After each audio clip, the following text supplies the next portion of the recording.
خدا پر ایمان تو اسی کا ہے جو اسے الالہ مانتا ہے، اس کے سوا کسی اور کو الہ مانتا نہیں ہے۔ اسی لیے قرآن کریم میں متعدد مقامات پہ یہ کہا گیا ہے کہ اگر تم ان لوگوں سے پوچھو کہ کائنات کو کس نے پیدا کیا تو یہ کہیں گے خدا نے پیدا کیا۔ وہ کہتا ہے کہ ان سے پوچھو کہ زمین اور اجرام فلکی اور شمس و قمر کس کے قوانین کے تابع سرگرم عمل ہیں، تو یہ کہیں گے کہ خدا ہی نے انہیں پیدا کیا ہے اور اسی کے قوانین کے تابع یہ اس طرح سے سرگرم عمل ہے۔ پھر وہ کہتا ہے کہ اگر ان سے پوچھو کہ وہ کون ہے جس کے قوانین کے مطابق آسمان سے بارش ہوتی ہے، جس سے زمین مردہ حیات نو حاصل کر لیتی ہے، تو یہ کہیں گے کہ ایسا خدا ہی کے قوانین سے ہوتا ہے۔ اس کے بعد وہ کہتا ہے، یعنی یہ غور طلب بات ہے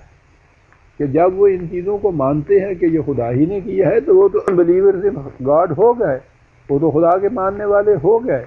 لیکن وہ اس کے بعد کہتا ہے کہ جب یہ خارجی کائنات میں قوانین خداوندی کی کار فرمائی کو تسلیم کرتے ہیں تو انسانی دنیا میں اس کے قوانین کی ضرورت سے کس طرح انکار کر سکتے ہیں؟ یہاں پہنچ کر انہیں کون سی بات دھوکہ دے دیتی ہے؟ فَأَنَّىٰ تُسْحَرُونَ 23/84۔ ان کی عقل و فکر پر کیوں پردے پڑ جاتے ہیں؟ 29/61۔ وہ کہتا ہے کہ ان سے کہو قُلِ الْحَمْدُ لِلَّهِ 29/63۔ الحمد یہ صرف خدا کے لیے ہے، اور اس میں پہلے لفظ حمد آیا تھا نا، تو حمد کے اندر سب سے بڑی چیز تو یہی آتی ہے کہ صاحب اقتدار وہی ہے،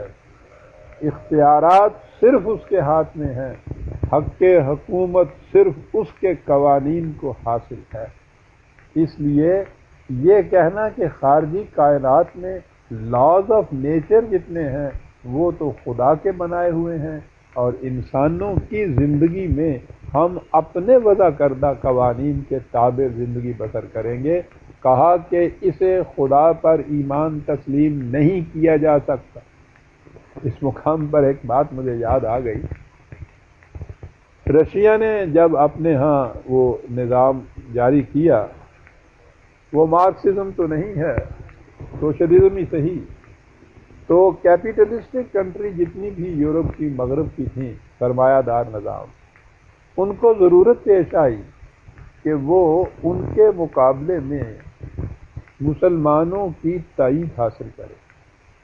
تو آپ کو معلوم ہے کہ انہوں نے اس کے لیے کیا حربہ استعمال کیا؟ انہوں نے پروپیگنڈا کیا کہ روس یا مارکسسٹ جو ہیں، کمیونسٹ جو ہیں، حتیٰ کہ سوشلسٹ بھی، وہ تو خدا کا انکار کرتے ہیں اور مسلمان خدا کو مانتے ہیں۔ تو وہ پہلی چیز تو یہ کہ خدا کے انکار کرنے والوں کے ساتھ تو اقرار کرنے والوں کا کسی طرح سے کوئی مفاہمت کا سوال پیدا نہیں ہوتا۔ اگلی بات انہوں نے یہ کہی کہ ہم تمام اقوام یورپ اور مغرب کی اقوام جو عام طور پہ عیسائیوں اور یہودیوں پر مشتمل ہے، انہوں نے کہا ہم بھی خدا کو مانتے ہیں، تو مسلمان بھی خدا کو مانتے ہیں اور ہم بھی خدا کو مانتے ہیں،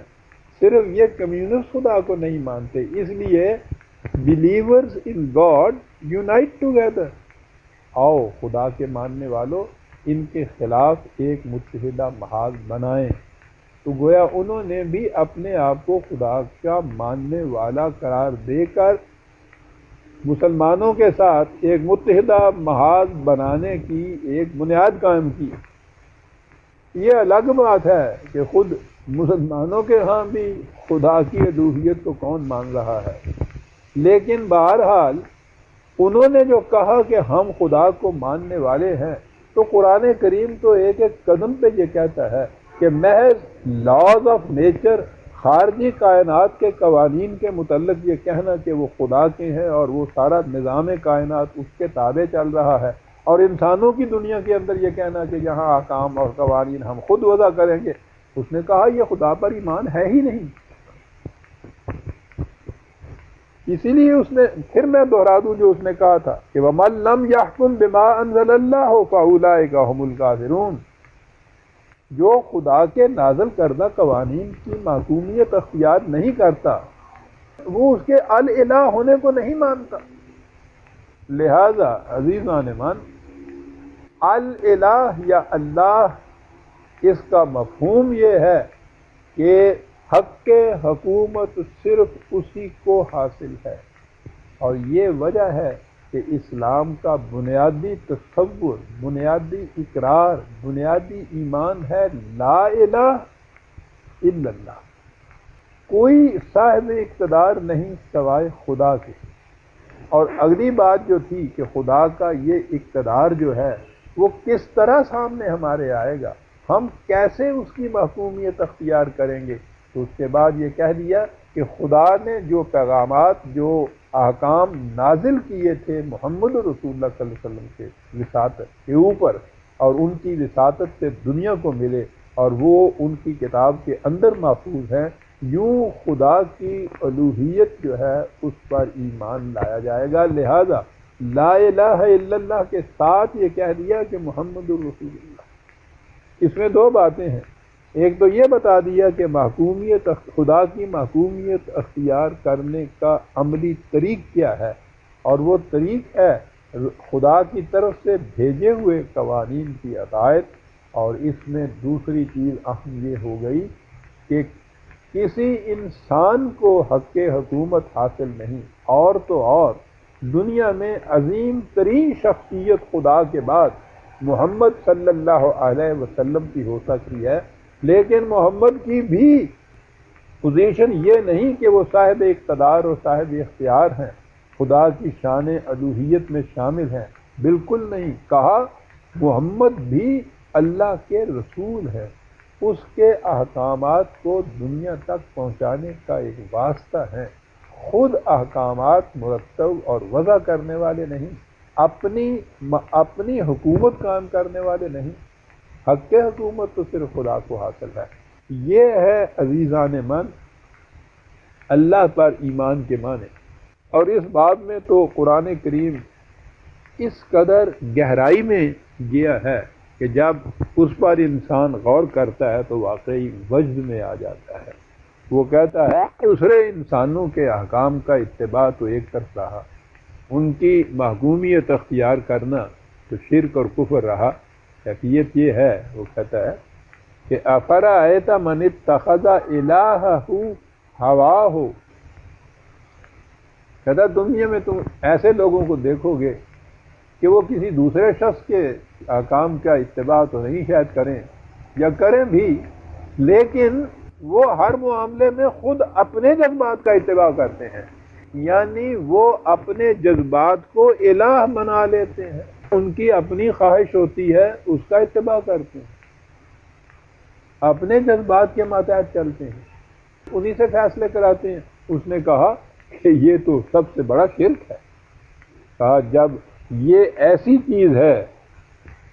وَأَضَلَّهُ اللَّهُ عَلَىٰ عِلْمٍ وَخَتَمَ عَلَىٰ سَمْعِهِ وَقَلْبِهِ وَجَعَلَ عَلَىٰ بَصَرِهِ غِشَاوَةً 45/23، کہ جو اپنے ہی جذبات سے مغلوب ہو گیا، اپنے ہی جذبات کو اس نے اپنا الہ بنا لیا، تو پھر سمجھنے، سوچنے، دیکھنے، بھالنے کی ساری قوتیں اس کی مسدود ہو جاتی ہیں، ان پہ پردے پڑ جاتے ہیں، جذبات غالب آ جاتے ہیں، تو اس کی ایسی کیفیت ہوتی ہے جیسے ایک شرابی کی کیفیت ہو کہ اس کی عقل و فکر کچھ کام ہی نہیں دیتی۔ کہا جس کی یہ کیفیت ہو جائے فَمَن يَهْدِيهِ مِن بَعْدِ اللَّهِ، تو اسے کون صحیح راستے کے اوپر لا سکتا ہے۔ اس سے آپ نے دیکھ لیا عزیزان من کہ قرآن کریم اپنے جذبات کی محکومیت اختیار کرنے کو بھی شرک قرار دیتا ہے۔ یہاں ایک نقطے کی وضاحت ضروری ہے، یہ نہیں ہے کہ قرآن جذبات کو فنا کر دینے کی تاکید کرتا ہے، قطعاً نہیں۔ جذبات تو وہ محرک قوت ہے کہ جس سے انسان جتنے کام کرتا ہے وہ اسی قوت محرکہ کی بنا پر کر رہا ہے۔ اگر جذبہ ہی دل کے اندر پیدا نہ ہو، اگر آرزو ہی بیدار نہ آپ کے ہاں ہو، تو آپ دنیا کے اندر کوئی نہ تخلیق مقاصد کر سکتے ہیں، نہ کوئی دنیا کا کام کر سکتے ہیں۔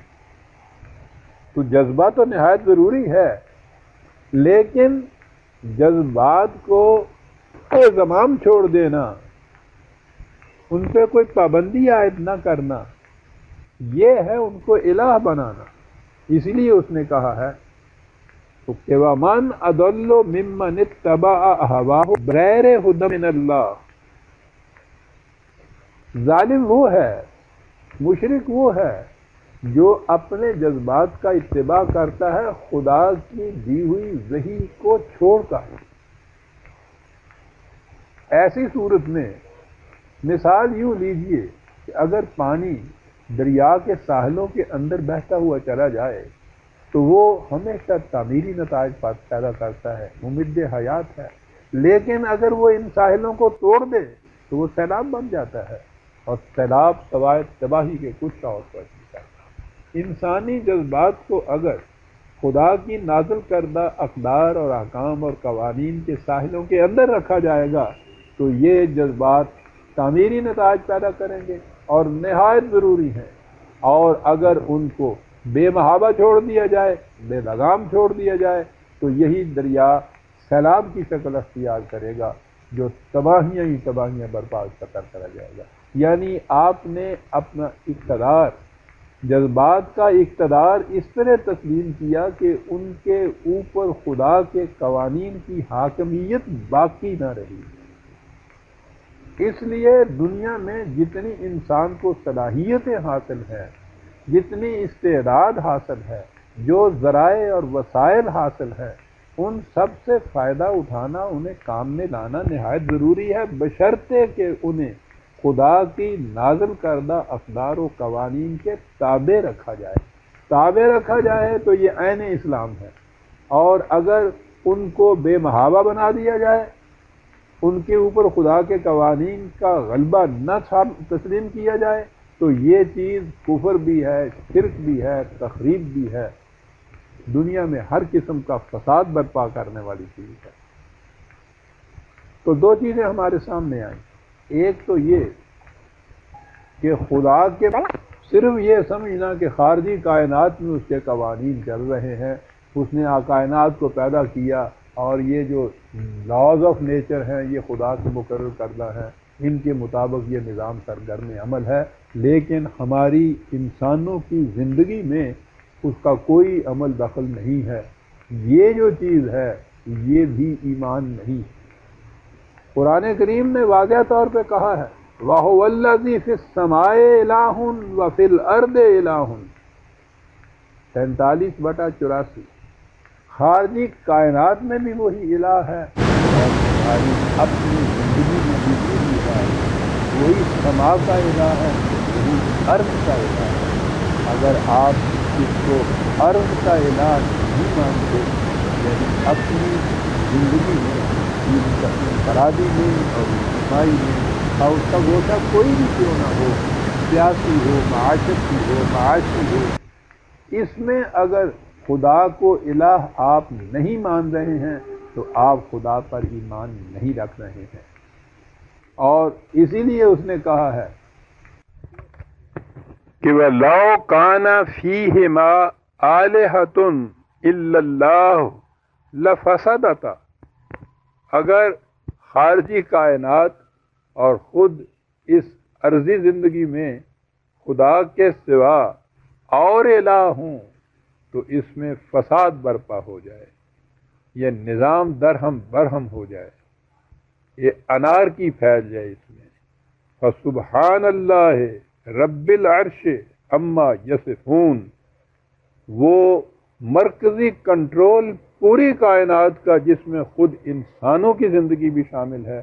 اسی کے ہاتھ میں ہے، تو جو لوگ جو اس کے متعلق خیالات رکھتے ہیں، جو تصورات رکھتے ہیں، جو باتیں اس کی طرف منسوب کرتے ہیں، وہ اس سے بہت بلند اور بالا ہے، اس کے سوا الہ کوئی اور نہیں ہے۔ تو عزیزان من، اب آپ نے سمجھ لیا کہ اللہ کا مفہوم کیا ہے اور یہ بھی کہ کیا اس کا جو ترجمہ ہمارے ہاں انگریزی میں گاڈ، ہندوؤں کے ہاں ایشور پرماتما صحیح، مجوسیوں کے ہاں یزدا کہہ لیجئے، ہمارے ہاں فارسی کا لفظ خدا ہے جو اردو میں عام مستعمل ہے، کیا یہ الفاظ اللہ کے مفہوم کو ادا کر سکتے ہیں؟ تو اس سے یہ ظاہر نہیں ہے کہ واقعہ ان چیزوں کا ترجمہ نہیں ہو سکتا.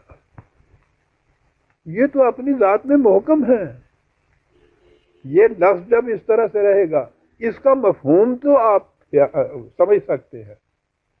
بیان بھی کر سکتے ہیں، لیکن اس کا ترجمہ کسی ایک لفظ میں نہیں کیا جا سکتا. جو ہی آپ نے ترجمہ کسی زبان میں کیا، وہ اس زبان والوں کا جو خدا ہے اس کا تصور آپ کو دے گا، قرآن کے الہ کا تصور نہیں دے سکتا. میں پھر دہرا دوں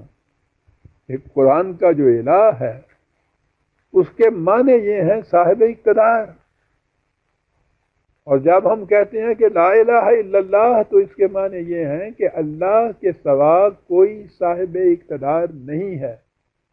پوری کائنات میں. پھر اگلی بات یہ ہے کہ یہی نہیں ہے کہ آپ یہ کہیں کہ خارجی کائنات میں آؤٹر یونیورس کے اندر تو اس کے قوانین ہیں جنہیں لاز آف نیچر کہا جاتا ہے، اور انسان کی اپنی زندگی کے اندر اس کے قوانین نہیں، بلکہ اس کا نظام انسان کے اپنے بنائے ہوئے قوانین کے تابع چلے گا. تو یہ جو ڈوئلزم ہے، یہ جو ثنویت ہے